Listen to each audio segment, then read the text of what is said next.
Well, the first thing, if people aren't into taking supplements or don't want to start with that, I think the first thing is to completely unprocess your diet, get back to really basic, clean food as much as possible.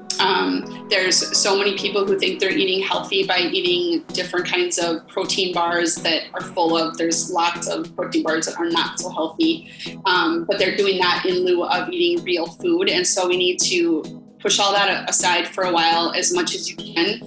Support the gut with, fermented foods when possible. I like to recommend bone broth because of the healing properties of that.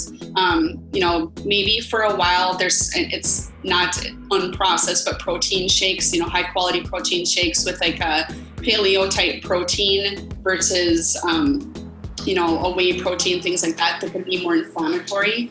That really helps to heal the gut that way if they're not able to absorb and digest very well, if food's kind of running through them.